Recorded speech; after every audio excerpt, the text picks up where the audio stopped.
Planting season in Moldova. Fertile soil and sunshine are among this country's only natural resources.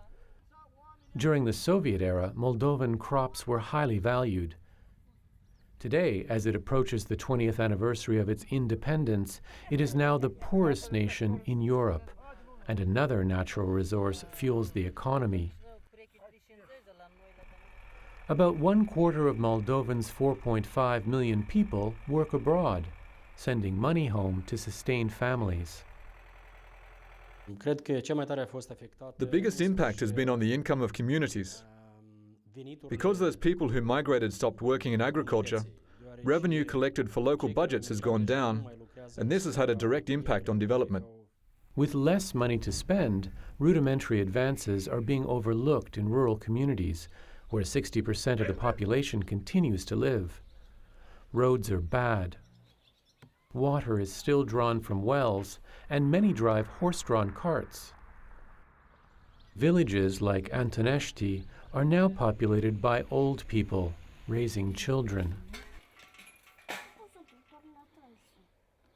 When 7-year-old Vladut's parents left to work in Italy 2 years ago, he stayed behind with his grandmother.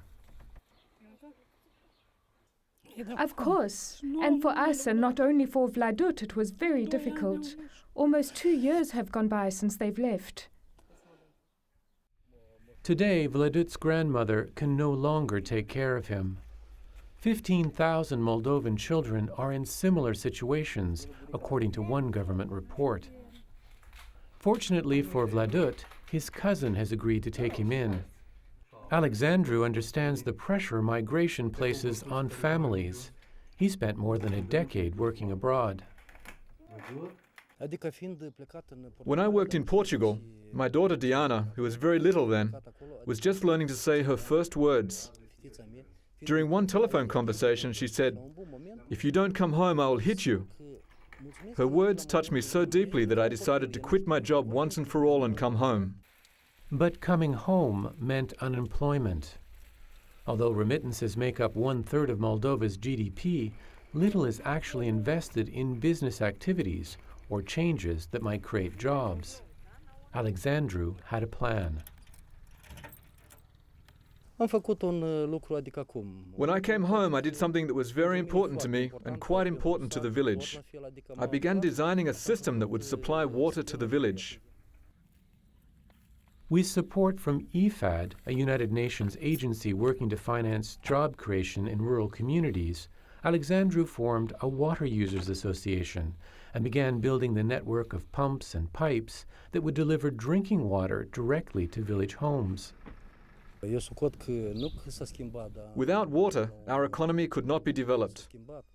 But then, when we installed the water tower with support from IFAD, several small businesses started up, which meant new jobs were created. One of those small businesses is run by Mihai Opre. With a steady supply of water and a small loan from IFAD, he built several greenhouses and now grows tomatoes and cucumbers bound for local markets. Investing in more than 900 new enterprises like this one, IFAD's country program manager, Abdel Karim Sma, says agriculture offers the greatest potential for job creation in Moldova. We believe that our projects have created about 5,000 jobs directly.